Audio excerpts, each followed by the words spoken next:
Hi guys! Welcome to my channel. If you're new here, I make funny videos about podiatry and I release them every Friday. So make sure you like my page or like my videos, you subscribe to my channel, and you click the notification bell so you get updates on when we release videos. This week's episode is incredibly special because I got to interview Tyson E. Franklin, Dr. Franklin, a legend himself, and it was such an amazing interview. We both had such a great time, and we went off on so many tangents, and I've heard that's quite typical when you speak to Tyson.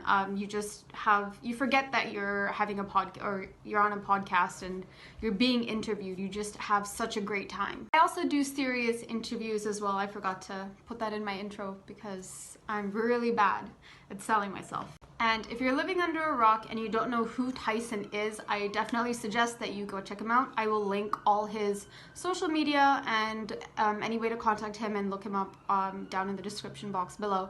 So I hope you watch all of this. We end up playing a very fun game, so that's right at the end, so you'll have to stick around to watch that.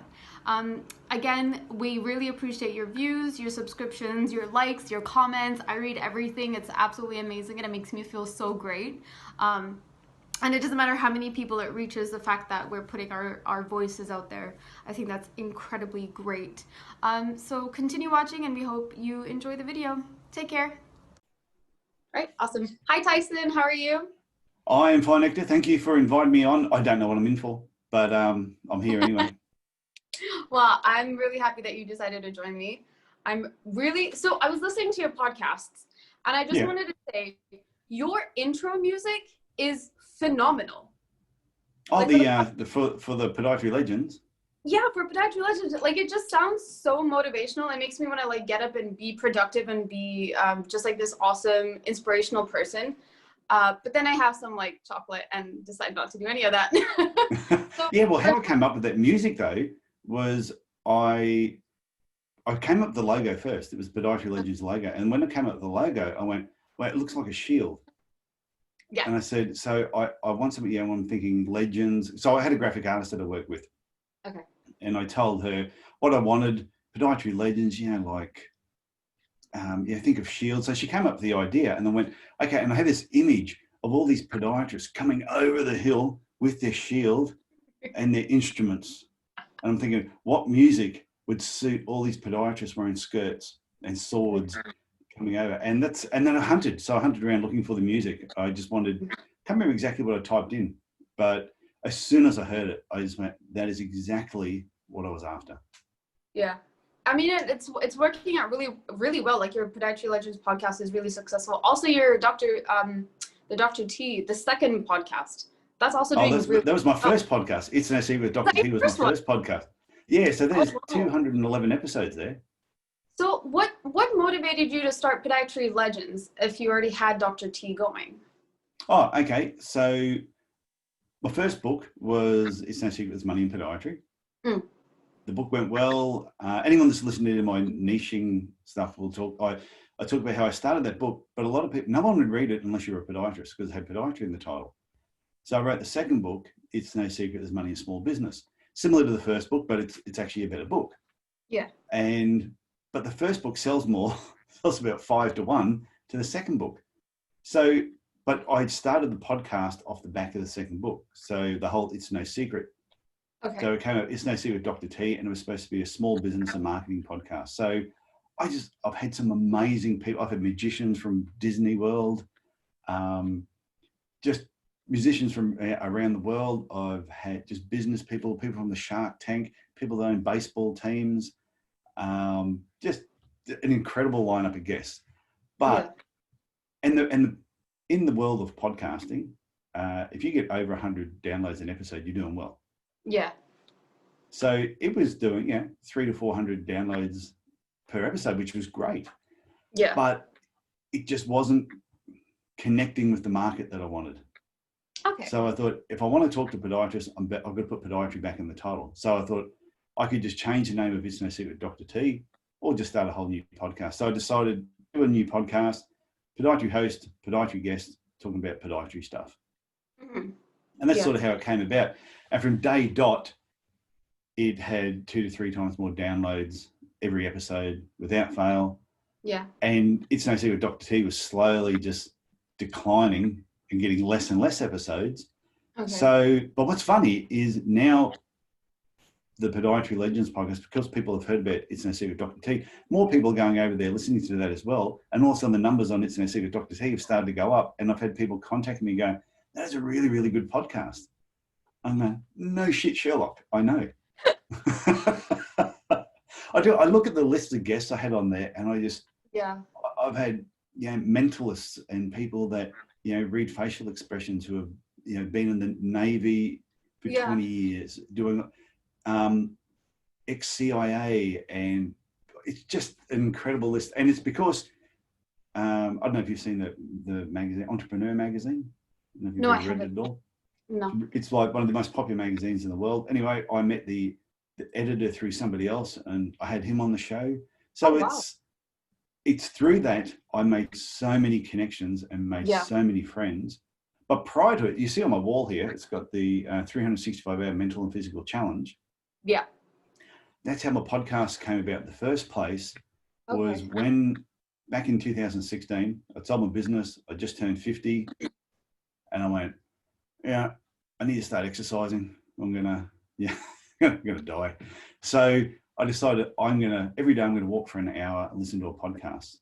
And then I heard Gary V say, if your life is worth living, you should be recording it. And I went, as you've already figured out, because you record everything you do. So I said to a friend, I'm gonna walk every day. I'm gonna listen to a podcast every day. I'm gonna shoot a short video about what I learned from that podcast. And he said, you selfish prick, why don't you share it with everybody else? And I went, okay, I suppose I could. And that's how it started. So I set a goal that I was going to walk an hour a day, every day for 365 days, regardless of where I was in the world. Yeah. And it was one of those years that that year I went to Japan, Malaysia, Bali twice, Arizona, Vegas. And you try getting up every morning after 8 days in Vegas is really, really tough. So I walked in -degrees temperature. I came across a bobcat and a rattlesnake having a fight in the Arizona desert. It was just an incredible year. So, but then it was from that of listening to all these podcasts, and I went, I need to do my own podcast. Yeah. So that's sort of how it started. The thing with It's No Secret Dr. T, great podcast. And one day, I think I probably will kick it back off. Okay. Just not yet. But it was through that starting Podiatry. I think that's what made Podiatry Legends a successful podcast, is because I did like my apprenticeship on It's No Secret Dr. T. Yeah. And then when I started Podiatry Legends, I've just started as though I knew what I was doing. Whereas, and the other one, I had to learn, push the right buttons, how to edit properly. As my wife says, I have my podcasting voice. What microphone I liked. Things like that. Yeah. So, with one of your podcasts, I remember you talking about niching. And do you think the same applies with your podcast, like duality between both of them? Because you've got one podcast that is very niched. It's for podiatrists, but you don't have simply just podiatry guests on there. And then you've got another one that's for business in general. So do you think the reason why podiatry was so successful was because you niched it down? Again, with your book. Definitely. The Podiatry Legends podcast is, the success of it is because it's got podiatry in the title. Okay. And because podiatrists are looking for podiatry podcasts, so that's what they're going to type in and look for. So we're a boring bunch, aren't we?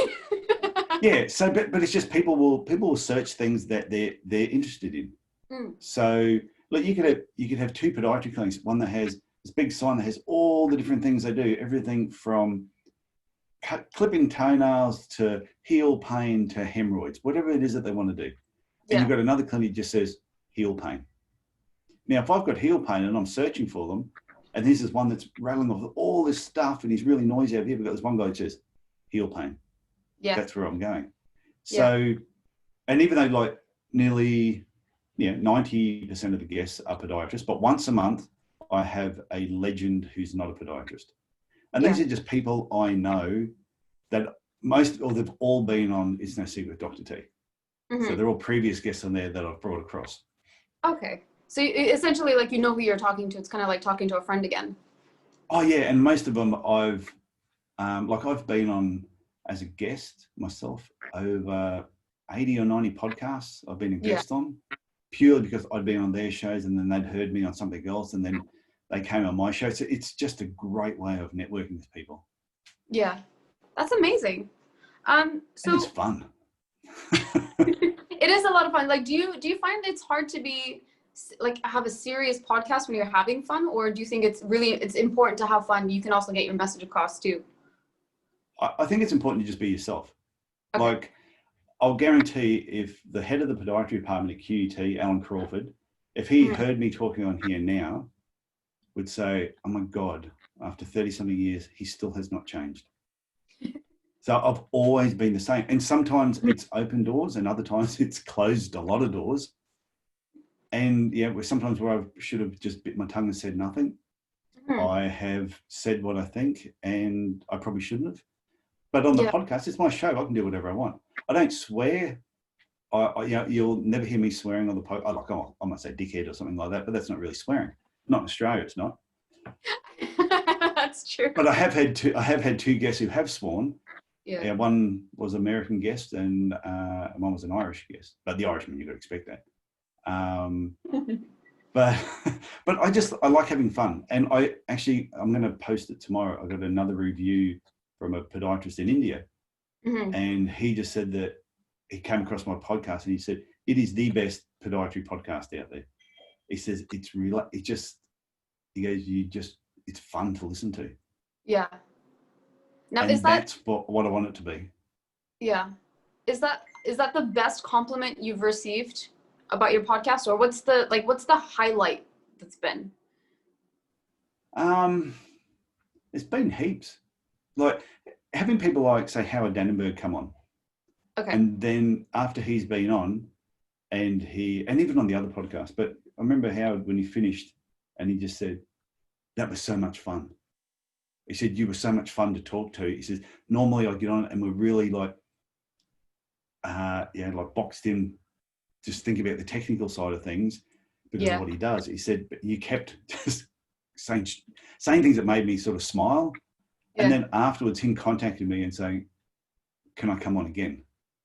Wow. So to have them contact me and say, oh, can I come on a second time? And I'm like, well, yeah, of course you can. You know, you're Howard Dannenberg, you can do what you want. Yeah, who says no to Howard?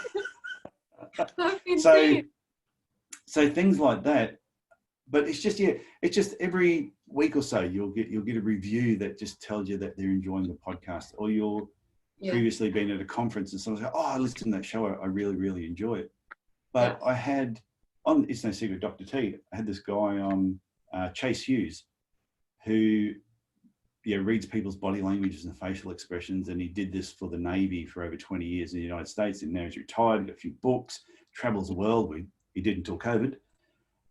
And I was so nervous to interview him because I'm thinking, we're looking at each other in video. Try not to make any facial expressions. So anyway, when we finished and we stopped, he said to me, that was the most fun I've ever had on a podcast. He goes, you just got this natural ability of just, I forgot we were actually on a podcast. And that's probably been my biggest compliment. The amount of people who come on and they're a little bit nervous. Yeah. And within about 3 to 4 minutes, I can tell they've forgotten I'm actually pressed record, because I can get them talking about stuff that I may have heard on another podcast, but I can get them talking about stuff that they've never spoken about before. And that was a compliment I got from this Chase Hughes, that I took him down paths that he'd never been before. Oh, wow. And he forgot we were actually recording. So he became really relaxed, which made me relax too, because then I realized he wasn't reading me. That's amazing. Sorry, go on. But that's happened on we did a recording over the weekend. For the podiatry students. Yeah. And I must admit, I was really nervous coming onto that episode. Really? I was nervous because I was like, this is Tyson Frank. I can't believe he asked me to be on his podcast. This was huge. You could ask all my friends. Okay, my one friend. Yeah. You can ask my one friend. I was absolutely bricking it. I was so nervous. I'm like, what do I say? Like, I really want to impress Tyson. And then I was like worried about like my makeup, and I was worried about sounding stupid. I was like, well, people are going to hear this and they're going to think like, what is this girl doing in podiatry? Like, she does not deserve to be here. And oh my God. But that being said, I had the most fun on your podcast. It was fun. It was like, I was nervous, not was I going to be judged by the students that came on, but was I going to be able to control everybody? Was I going to get people on there? And is this going to be like herding cats? That everyone was just so good on there. Yeah. They muted it. Yeah, it was like I was dealing with a bunch of professionals. They muted at the right times. They unmuted and answered the questions and put themselves straight back on mute. Didn't have to tell anybody really to do that. It just became so natural. But I think it's because yourself, the DPN journey people, they're used to being on videos like this, and and everyone was very respectful for each other. Oh yeah. So it was the same thing. After a couple of minutes, just straight away just went, this is going to be really good, and that's why we spoke for about 2 hours, and it's going to be 2 episodes.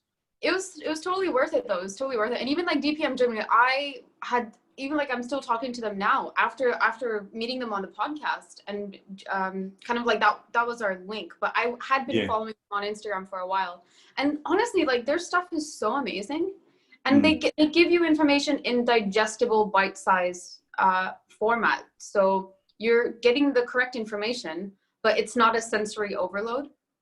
I think they're great. All day. Well, when I decided to put the show together, it was a conversation with them which prompted the show in the first place. Oh, wow. So it was 2 months ago. They asked me a question about something, and then they wanted to, I think they asked, can we collaborate on something? And I went, well, actually, I'm thinking of putting this show together. What do you think? And they went, oh, that would be great. And that's sort of how the ball got rolling, was from that episode. So, they were really good. But it's funny. I invited 14 students because I knew some wouldn't turn up. So we got 7 out of 14, which is about what I thought would happen. Okay. And the people who didn't turn up, different things happen. With some emergencies and other things and work commitments. But I still think for the 7 that did turn up, you guys now have a connection that will last a lifetime. Yeah. Oh, for sure. That we had 2 people from the UK. Neither of us knew each other, but I'll guarantee you the next time you're allowed to conference together, you two will find each other very quickly. Oh yeah, like Emily added me on Facebook right away, and I thought that was amazing. Like I was so shy to do that, but she made the first move, and I thought that was great. Even everybody else, like they added me. It's fantastic. And wine will be consumed. So going on to my next question. Yes. According to you, what makes a legend? Oh, it's funny. The amount of people when I invite them on, they go, oh, look, I just want to, and you've probably heard it in numerous episodes where they say, oh, I'm not really a legend. And I'm like, well, if you look at what the definition of legend is, I know it's a tongue-in-cheek sort of term. But to me, I think in the podiatry world, a lot of the people I've had on the show, some people would say are legends.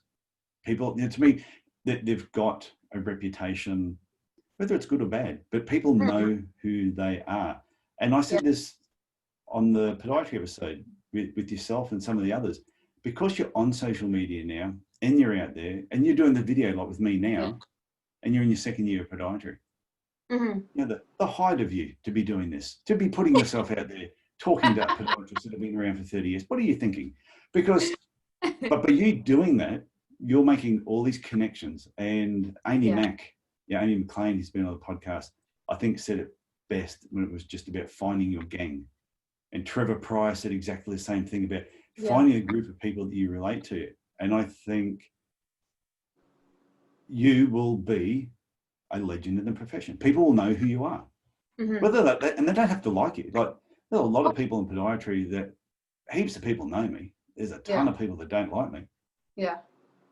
And you sort of just go, I'm not here to be liked by everybody. I'm just here just to do what I do. Yeah. And you either like it or you don't. So to me, I just think a legend is someone that in podiatry, I think you just stand for something. Yeah. You stand for something and you do something, you become part of the vital few and not the trivial many.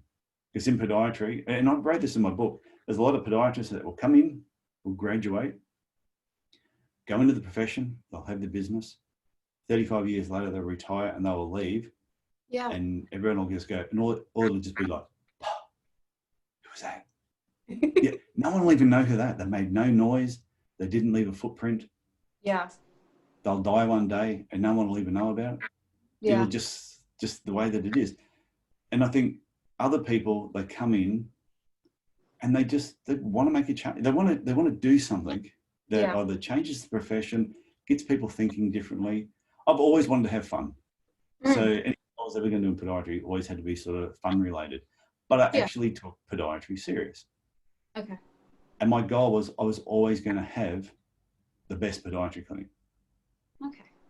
No matter, but if I hadn't done podiatry, if I hadn't been a carpenter, I would have had the best carpentry business. Yeah, because I always just set high expectations for myself. So I think podiatry legends are the vital few in the profession who set high expectations. It's not the person that makes the most money. It's not the person who's got the most clinics, the person with the biggest bank account. That means crap. It's the person that I think just touches as many people as they can. So when they die, there's going to be a pile of people that are going to cry, and there's going to be a pile of people that probably will applaud and go, thank God he's gone. But when you I think when you go, you will leave a hole, and it'll take time to fill that void. Oh, for sure. So that's what I class a legend as. Yeah. And so do I call myself a legend? I do in my lunchtime. I'm a legend in my own lunchtime. That's amazing. You know, I really like the whole, like when you just said, like, you need to make noise. I think that is so incredibly important. And I've always been a very rebellious person. I've always been making noise, but now that I have a bit more direction in my life, I can navigate that and I can channel it into a way where I believe I will make a difference in the future. And I know this is kind of, you know, I get it. It sounds really arrogant and cocky, and, you know, I don't know what's going to happen in the next couple of years. Maybe I will stop social media altogether, or maybe I won't Unlikely. Maybe I won't even graduate. You may fail, yeah. Unlikely. No, I'm not going to go down without a fight. I'm going to make as much noise as possible. And in the process, if people learn about podiatry, if the public learns exactly what podiatry is, and if we can elevate the profession a little bit more, I think I've done my job. According to me, I think I would have done my job. So I think that's, you make a really good point. I think it's just, to me, it's just connecting with as many people as you can in podiatry over whatever the length of your career is. Yeah. And when you leave, you leave a hole. Now, I know there's some people in podiatry that are really big famous names, but I still know when they leave, there's not going to be a hole left, because they're no longer really touching as many people as what they probably could have. They reach a peak. Yeah. And they don't. It's hard to explain. I know, I get it, but like, why do you think people, when they plateau, they cannot seem to kick back up their passion? Like, what makes them taper off like that? I don't know if it's so much their passion, but I think some of them get a certain claim for fame. Okay. And they can't do anything beyond that. So there was one particular person I asked to come on the podcast, Podiatry Legends podcast. Yeah. And they've gone, oh no, I don't do that sort of thing. And I went, okay, what sort of thing is that? Give back to the profession, not be paid for it. That's what I actually said, which didn't go over very well. Whoops. But yeah, but I was really, I was really pissed off. Of course. I was extremely pissed off when they said, I'm sorry, I'm not into that sort of thing. And I've had other ones go, oh no, I couldn't come on your podcast. I don't have time. But then I'll see him speak at 6 different conferences over the next 4 months. You go, all right, so you don't have time to come on the podcast, but you do have time when you're being paid to actually speak at a conference. And I think those people, they've done certain things. They've got their claim to fame. Yeah. They've hit the top pretty early. Everybody knows who they are. They're speaking everywhere. But their message gets boring after a while, because then they've got nothing else to say. They're not constantly reinventing themselves and doing more and giving back to the profession. They've done their thing, got their fame, speaking everywhere, kissed a lot of bums, lot of poo on their nose from brown nosing, and it's just, and I this is love that. why. This is why I upset people. This is why I don't speak at Podiatry Association conferences. Could you imagine them walking away and saying, "Did he just say poo on his nose?" Yeah, do you just say that I'm a brown nose? Yes, some of you are. Well, they do. I'm personally offended. I get the shits. I really get the Yeah. shits when I see universities run by, say, certain people, and then those universities are incestuous with the registration boards, and then those people are the ones that are sort of running the conferences, and they're all kissing each other's asses Yeah. about who's going to be. Oh, you come and speak at my conference because then I'll kiss your bum, and then you get me to speak at your conference, and they Yeah. just keep rubbing it. It's the same people that are speaking at all the conferences all the time, and the message is exactly the same, and they're boring as shit. Sorry, that's You know what? That's okay. You know what that actually reminds me of? Now there's this horror movie where there's like a caterpillar kind of thing where they like sew like Oh the mouth yeah, to the, like yeah. you do I just The want human to see kind of caterpillar. like a circle of like poo just going around. Yeah, they did a second. They did a second version of that movie too. Did they? I have like you They know what? To did. be fair, I haven't seen the first one, but I could just imagine like. I've heard about it and I've never watched it. There's certain things that I said I like some gory stuff, but there's certain things I draw the limit. And I hope it didn't sound like I was angry. I'm not angry. I'm annoyed. When I was at the last Australian Podiatry Conference, and one of the organisers, I said to him, "Well, this thing goes for 3 days, and you've got not one business talk. There's Yeah. none." And I Okay. went, "Oh, well, yeah, like we surveyed our members and they don't want any business talks." And I went, "Well, how come when I talk to your members, Yeah. they're all saying that they want more of that, but you're telling me they don't want that? So who's lying?" I said, Yeah. "You've got the same people speaking at every conference, every year, talking about the same thing. Yeah. And you can see everybody at the conference going, this is getting boring." And I think conferences are going to change. It's going to be more like Osgo conference that was on last year. Those type of events, I think, are going to kick ass because you can read a research article, Okay. but it's like one of my favorite talks at Osgo last Yeah. year was a research talk. It was Dave Cashley, funny as hell.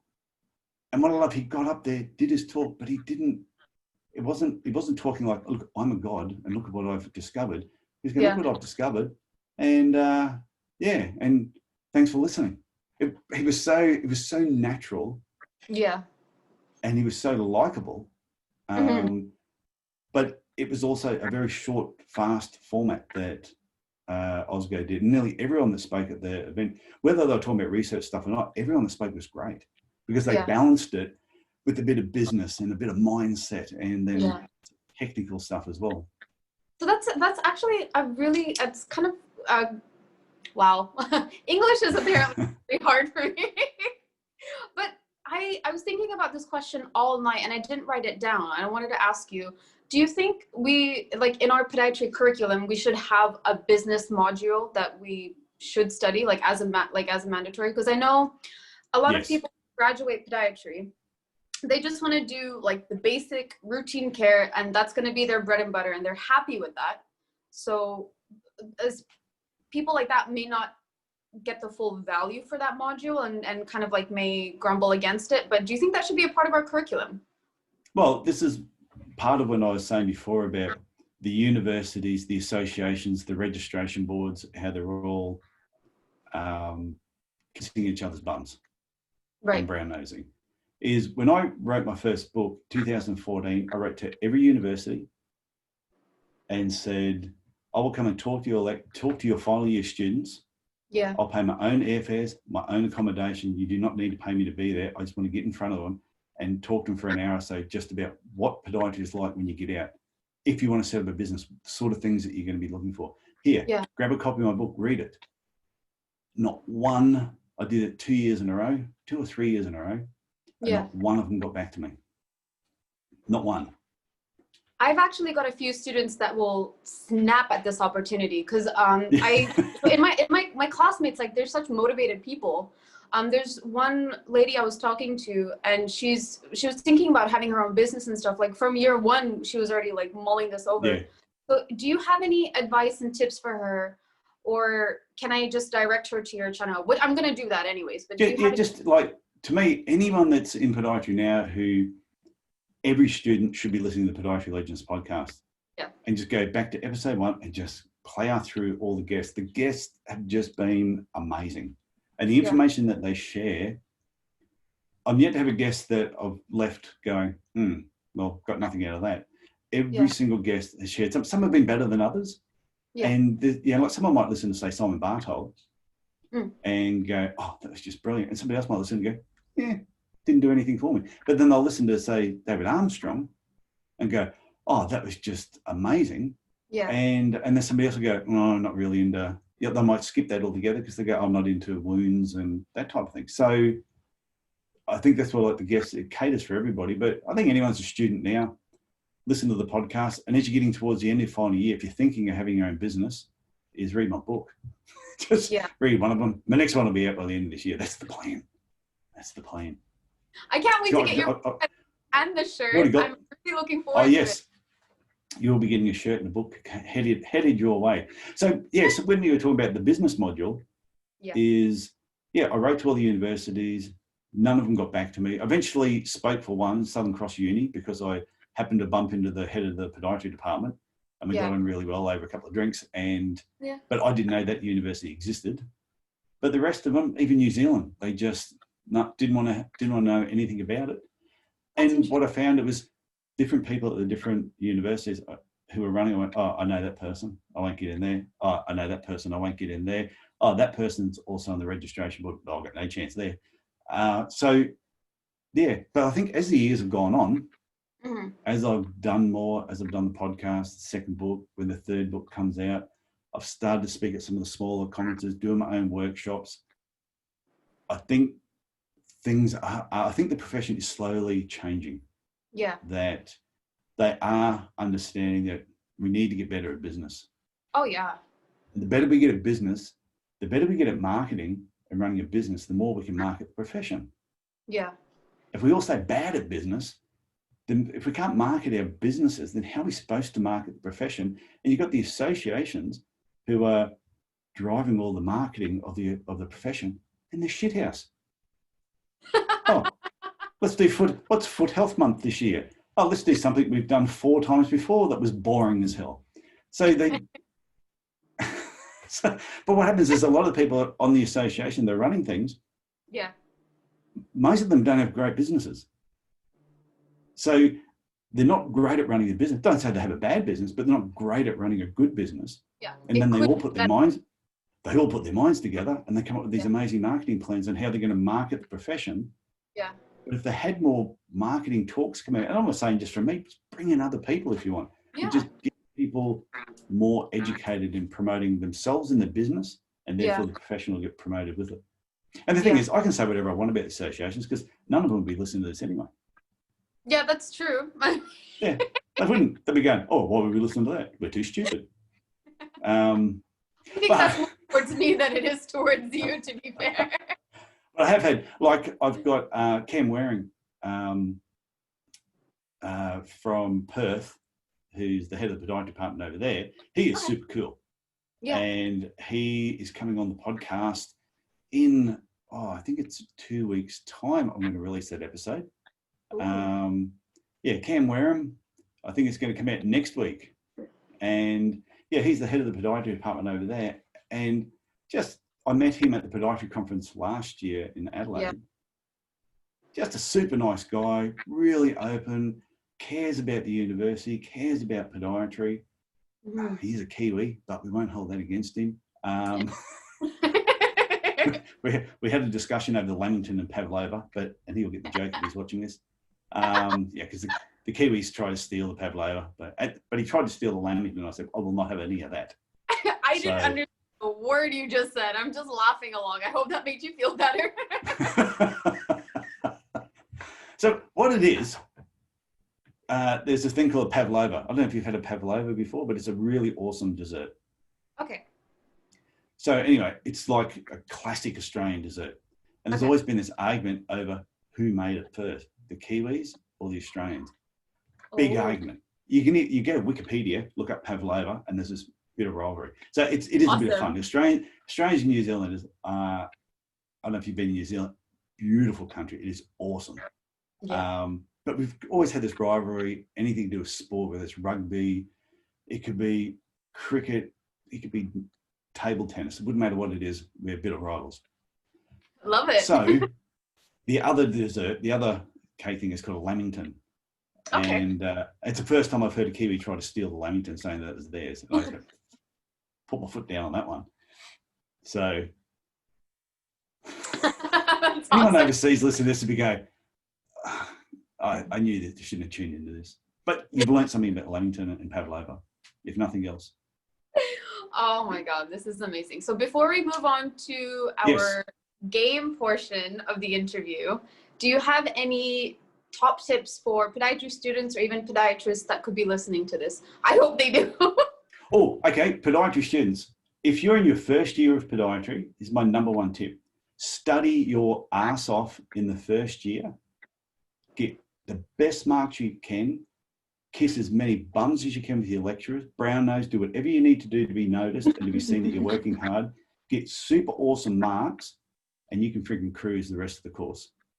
Oh. If you're in your first year and you're a smart ass and you think you can cruise through just on your intelligence and good looks, and you just get by, you are going to struggle the next 3 to 4 years because the lecturers will be watching you. Oh yeah. So, and when I went through, I didn't have to study that hard. Everything came really easy to me.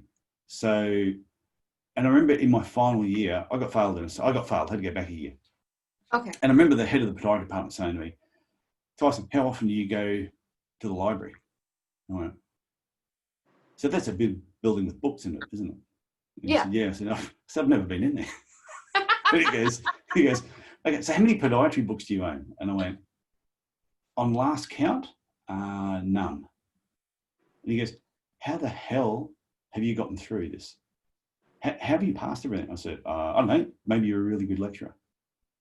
I said, I don't know, I listen to what people say. I see other people, I get copies of other people's clinic notes and I read them.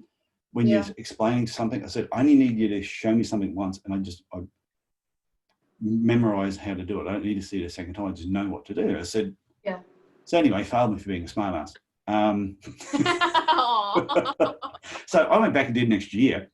Best thing he ever did for me because I learned more in that year going back because everything came so easy to me. I didn't try too hard. Yeah. But when I went back and I did the extra year and I had all this extra time, I said, yeah, maybe I should buy a book and read it. So I did. And I went, wow, there's so much more to learn than just what the lecturers are teaching us. Yeah. And I probably learned more in that last 12 months than I did in the 3 years prior to that. So my advice to students, but I remember we had exams. We had this one particular podiatry exam and a medicine exam. And the exams are almost identical. Just, they asked the same questions. Yeah. And I said to the lecturers, I said, when you know the students, you give them better marks if they are a better student. If they're a student that you don't particularly like, you give them less marks. And they go, no, that's not true. It's bullshit. Because we had these exams, almost identical, and I got a distinction in one, and I got a pass conceded in the other, which means I failed, but they sort of just let me through. Okay. How could my marks be so different? I said, when you look at everybody else, though, if they got this, they got that. If they got a credit, they got a credit. If they got a distinction, they got a distinction. I said, but you get to mine, I got a distinction, and I got a pass conceded. I said, that doesn't make any sense. Yeah. So that's my advice to students is study hard. Don't be a smart ass. Try harder than what you think you need to. And there's nothing wrong with doing a brown nosing and get on the right side of the lectures from day dot. Yeah, I was asked to leave in the first week because Really? first week, the head of the department said, you sure you don't want to do another course? I said, no, I just got here. Why? Because I fell asleep in the lecture. I fell asleep and he said, was it that boring? I said, no, I was just hungover. So I went to uni to have fun and to learn.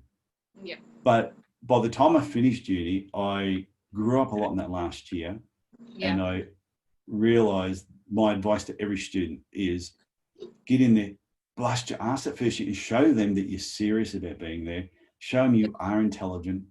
Yeah. Because everyone that I know that I went through that first year who all just passed, very few of them ever finished. They all got booted out.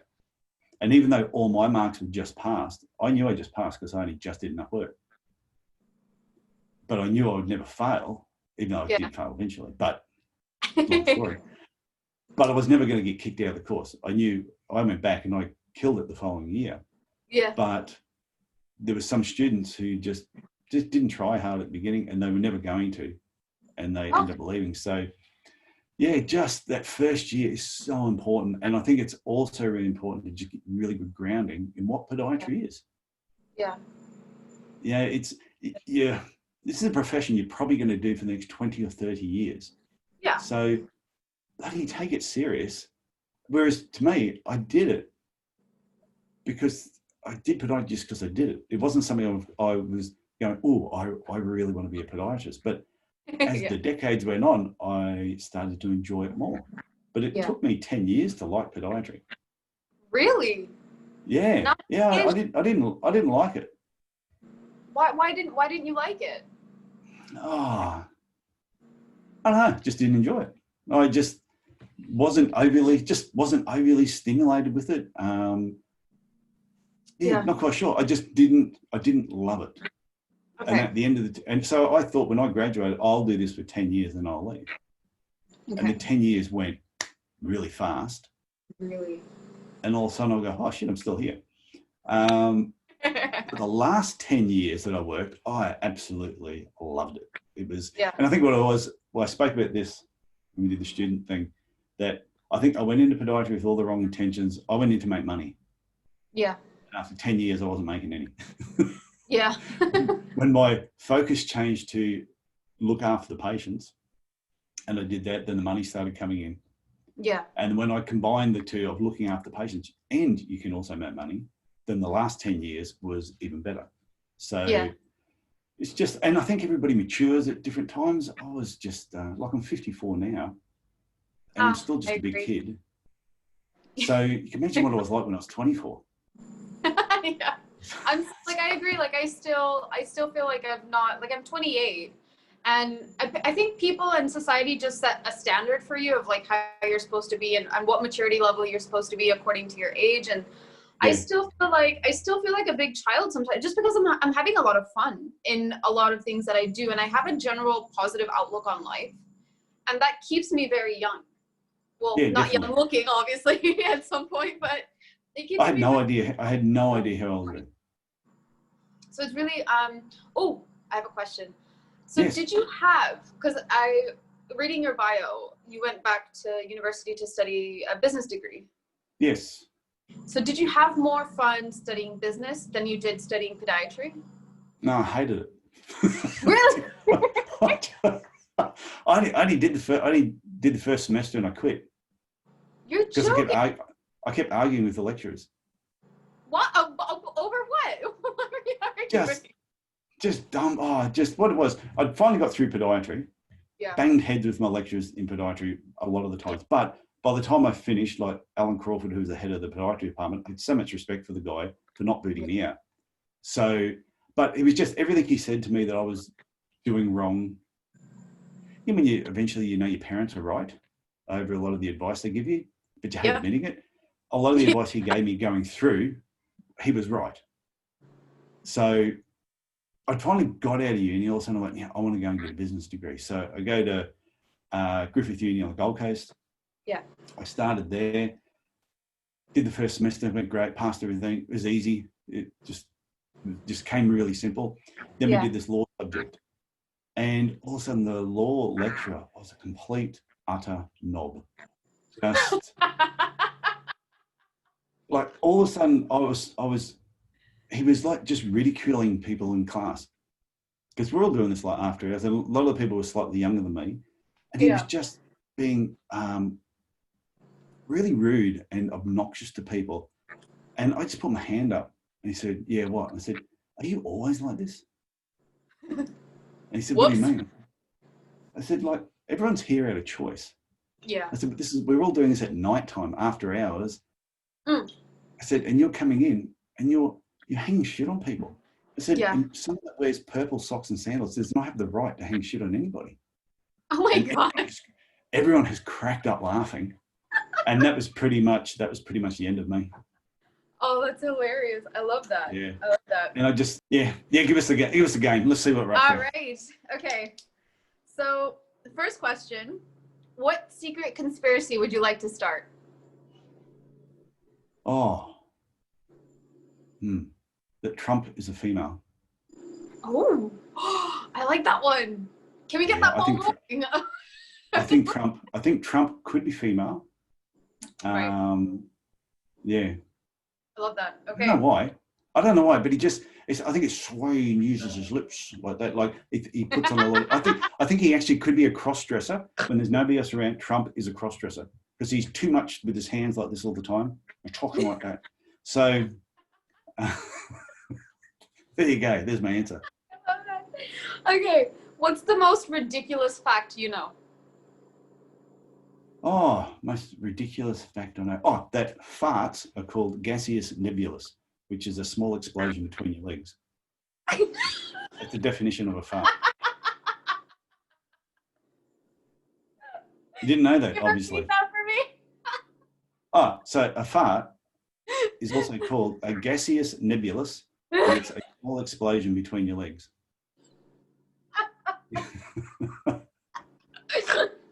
I'm dying. Oh, you snorted. Oh. I have, okay, this is so embarrassing and you cannot tell anybody. It's on video. Anytime I laugh, I snort. I snort like a pig on a farm. It is so embarrassing. And I do this on my, like on a date too. Like there's no stopping it. Like so one compliment I got, the guy said, I knew that I genuinely made you laugh when you started snorting. Yeah, my wife snorts. Oh, it's embarrassing. My daughter snorts. I snort occasionally, but it's going to be really, really going to crack me up to make me snort. Oh, I'm an easy snort. It's embarrassing. Yeah. Anyways, next question. How do you feel about pineapple on pizza? Our friendship depends on this. It is so wrong. It is so wrong. Like, to me, fruit does not go on a pizza. No, it doesn't. It doesn't. What are you going to put kiwis on pizza next? Like, that sounds absurd. Like pepperoni, barbecue base with cheese is the ultimate. Yeah. I don't mind, and I don't mind vegetables thrown on a pizza, but there's also a limit to the amount of vegetables. But pineapple, no. There's no room for pineapple. But when I see an adult order a ham and pineapple pizza, I just want to slap them and go, just grow up. Would you like me to wipe your ass for you? Because, seriously, an adult does not order a ham and pineapple pizza. You're going to snort again, aren't you? Yeah, I try not to. One of my lecturers, like, she likes pineapple on pizza. And I was like, I'm not, like, I cannot be around you anymore. Like, this should be wrong. Pineapple. Illegal. Yeah, I like pineapple. It just shouldn't be on a pizza. Yeah. Nothing wrong with pineapple. It's not on my pizza. What terrible superpower would you like to have? Ooh, invisibility. But that's a really good superpower. Like a really bad. A terrible. You want a bad one? I thought, okay. Yeah. Like a really useless superpower. Probably haven't thought about it because it'd be useless. Which one? Oh no, tie your shoelaces up really fast. Oh, yeah, that's good. What's the point? Look at me. I am a superhero. I got a cape and everything, and then laces done. But what if you have Velcro shoes? Oh, done. It'd be that fast. Would your superpower not work? It just wouldn't work then. But it'd be if people got rid of laces, I don't know if it would then equate to tying other bows very fast, which then could be very useful. If you work in a factory, if Nike employed you, and you could work faster than 100 Asian people, like that, then you'd probably do that at work. You want man? So maybe that is a good superpower. But no, because do you watch The Boys? No, it's on my list. It's on my list. I need to watch it. It is so good. It is so good yet so wrong at the same time. It's superheroes behaving badly. But every now and then they've got these superheroes. Oh, what's your power? And they say it, and you sort of go, "Wow, that must have been a really exciting one to get." you got people flying around the speed of a bullet, and you do jack shit. Yeah, so not very exciting for some of them. Next question. Okay. Ooh, okay. Now this is my favorite question. And it's so ridiculous. I was asked this question on a date, and it completely blindsided me. I gave a really stupid answer, and I'll tell you what answer I gave the person afterwards. But so who do you think you would win against? One horse-sized duck or 100 duck-sized horses? Who do you think you'd win against? One horse-sized duck? Yeah. Or 100 duck-sized horses? Oh, I'd beat the 100 duck-sized horses easily. But there was 100 of them. Yeah, but they're not very big. Like little horses. Yeah. What's a little horse going to do to you? Nay. You to I don't know. Like, but a big duck, like just to grab one duck can sometimes give you a bit of a snap on the fingers. So you imagine one the size of a horse, you just take your arm off. So, but 100. They don't have teeth, but ducks don't have teeth. Yeah, but the bill still's got a bit of wallop to it. It could still break your arm. Imagine their big webbed feet slapping you on the side of the head. Whereas the little horses, all they're going to do is neigh, and these little like that against the side of your leg, and you're going to go, well, they did nothing. And plus, you could probably just jog through them. True, you could probably punt one as well. You could. You just keep kicking. You could just keep kicking them left and right. Little horse could do nothing. They're a little spine. Break little, and all you do is break one little leg, and they're done for. They can't go anywhere. Tyson, this took a very dark turn. I don't mean to be mauling imaginary horses.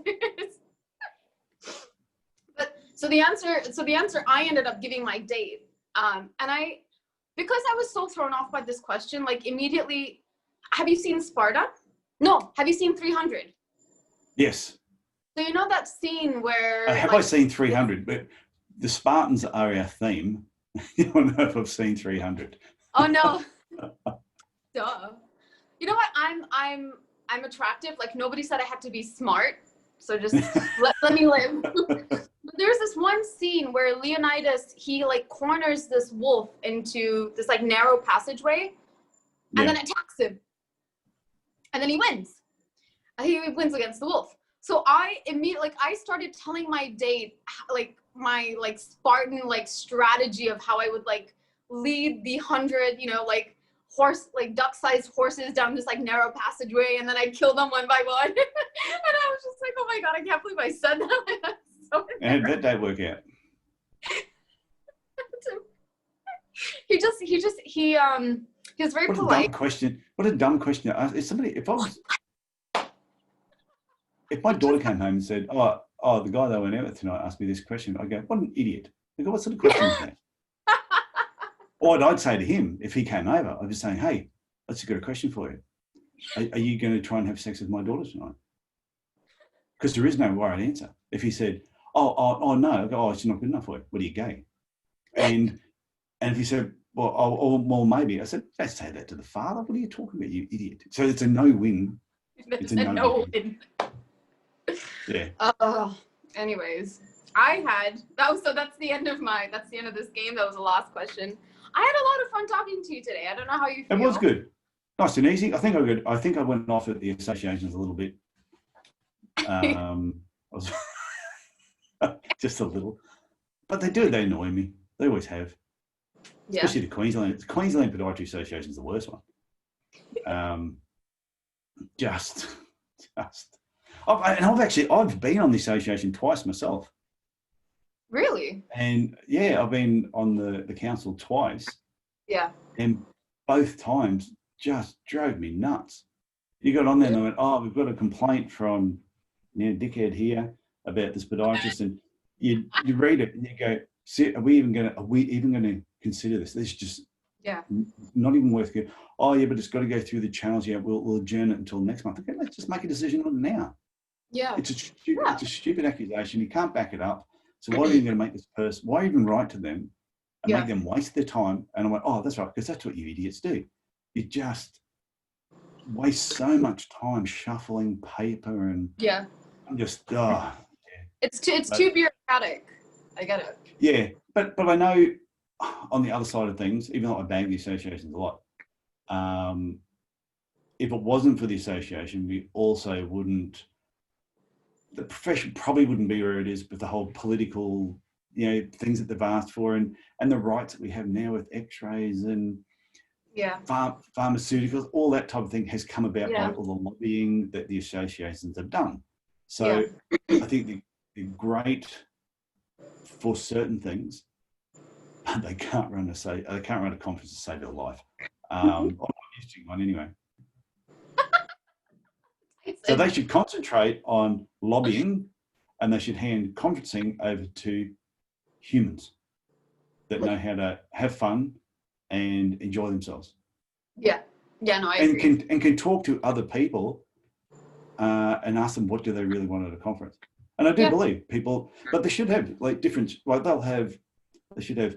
There's a technical conference over here. They've got somebody coming in talking about something that they've been studying for 4 years at uni, but have never actually done it in a real clinic to prove that it works. And somebody else talking about business or talking about sports, and go, I don't want to go to the technical stuff. I want to go to this other stuff. Just give more of an option. But I do think it'll all change. Over time, maybe in the next 10 years. How we were talking about. I'll be gone by then, but. No, don't say that. Oh my God. I just might. I don't know, I'll only be 64. No, I'll be around. I'll be around annoying everybody. You better be. The podcast is still going. Any plans for the rest of the evening, or what do you got? No, well, it's almost 8 p.m. now, so it's a Tuesday night. Time to drink, time to party. Tuesday night. Crack out a bottle of wine. It's only Tuesday. It's supposed to be good for you. I'm going to go up early. No, but I'm writing my next book at the moment, so I've just started getting stuck into it. So the next book, the title I'm working on at the moment is called The Happy Podiatrist. So it's not, I've written the business books, and I've done it. I've got my 12-week podiatry business reboot, and I've got all this business stuff that I do. Yeah. But the last couple of talks I've done is all about podiatrists get to a certain point in their career where they get really frustrated. Yeah. And some never get out of it. And they end up bitter, twisted, slightly demented.